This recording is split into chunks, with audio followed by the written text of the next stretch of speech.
con thìn đê đã sao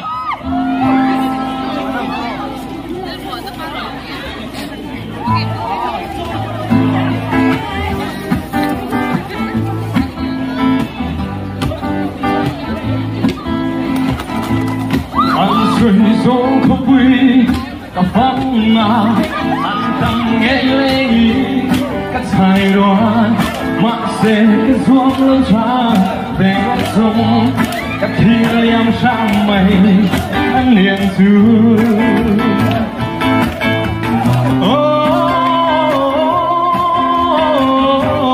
anh mỗi nghe cái doang lâu chân thật đắp dấu đoán lắm lâu rên